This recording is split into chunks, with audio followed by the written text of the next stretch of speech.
Right. నమస్తే ప్రజలారా, welcome to news one network. ఇక తెలంగాణ రాష్ట్రంలో అసెంబ్లీ ఎన్నికలు అయిపోయినాయి. అసెంబ్లీ ఎన్నికలు ముగిసిన తదనంతరం 4 నెలల్లోనే ఎంపీ ఎన్నికలు కూడా వచ్చినాయి. ప్రధాన పార్టీలు తెలంగాణ రాష్ట్రం మీద ఎక్కువ ఫోకస్ చేసినాయి. జాతీయ పార్టీలు కూడా ఎక్కువ ఫోకస్ చేసి ప్రచారం సురువు చేసిరు. ప్రచారం సురువు చేసి హామీల మీద హామీలు. ఇక అమిత్ షా గారు రావడం, తర్వాత నరేంద్ర మోడీ గారు తెలంగాణ రాష్ట్రానికి రావడం, తర్వాత ఇక కాంగ్రెస్ పార్టీకి సంబంధించినటువంటి రాహుల్ గాంధీ గారు, తర్వాత ప్రియాంక గాంధీ గారు, ఇకపోతే బీజేపీ పార్టీ నేతలంతా, ఓ పక్క కాంగ్రెస్ వాళ్ళు, బీజేపీ వాళ్ళు, బీఆర్ఎస్ వాళ్ళంతా కూడా ఎక్కువ ఎంపీ సీట్లు సాధించుకోవడానికి ప్రజలకి హామీలు ఇచ్చుకుంటా ప్రజల దగ్గరికి వెళ్తా ఉన్నారు. రైట్గా మళ్ళీ ఒక ఎన్నిక జరగబోతా ఉన్నది.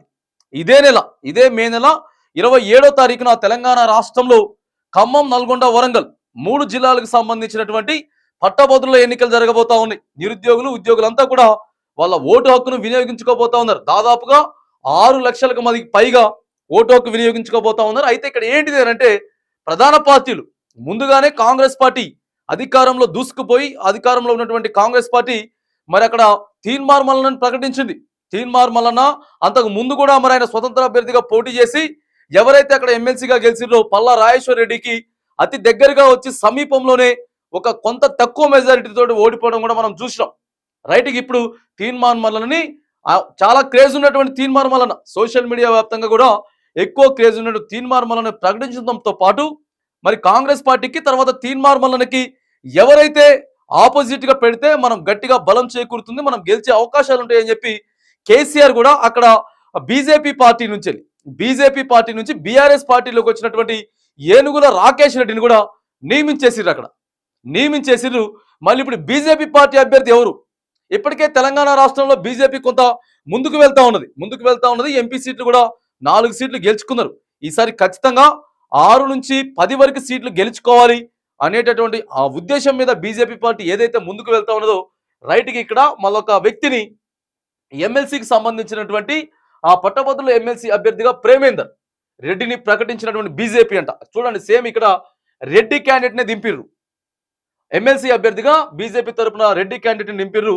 ఆ బీజేపీ పట్టభద్రుల ఎమ్మెల్సీ అభ్యర్థిని ప్రకటించింది. వరంగల్, నల్గొండ, ఖమ్మం పట్టభద్రుల ఎమ్మెల్సీ అభ్యర్థిగా గుజ్జుల ప్రేమేందర్ రెడ్డి పేరును ఖరారు చేసిందట. గుజ్జుల ప్రేమేందర్ రెడ్డి పార్టీ ప్రకటన విడుదల చేసింది. కాంగ్రెస్ నుంచి జర్నలిస్ట్ తీన్మార్ మల్లన్న పోటీ చేస్తున్నారు.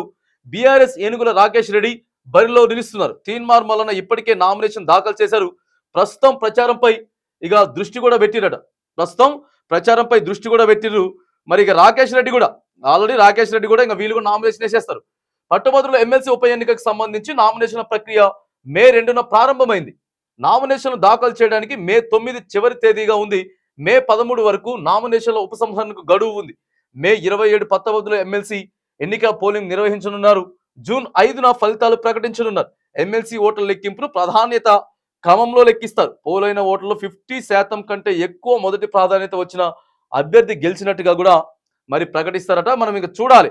ఎందుకనంటే పోటాపోటీగా ఉన్నాయి బీజేపీ పార్టీ, బీఆర్ఎస్ పార్టీ, తర్వాత ఇక కాంగ్రెస్ పార్టీ. ఈ 3 పార్టీలు కూడా చాలా ఉత్కంఠభరితంగా ముందుకు పోతున్న సందర్భంలో మరి ఏ మేరకు ఇక్కడ మరి రెడ్డి ప్రభావం చూపిస్తుంది, నిరుద్యోగులు, ఉద్యోగులంతా కూడా ఎవరికి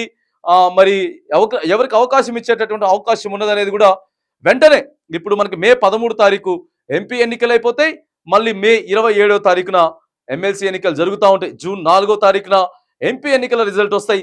తెల్లవారితోటే మే 5వ తారీఖున కూడా ఎమ్మెల్సీ రిజల్ట్ ఏదైతే ఉందో తెలంగాణ రాష్ట్రంలోని ఖమ్మం, నల్గొండ, వరంగల్ సంబంధించినటువంటి ఎమ్మెల్సీలకు సంబంధించినటువంటి వాటి యొక్క ఎన్నికలకు సంబంధించిన వార్తను ఇక్కడ మనం చూస్తూ ఉన్నాం.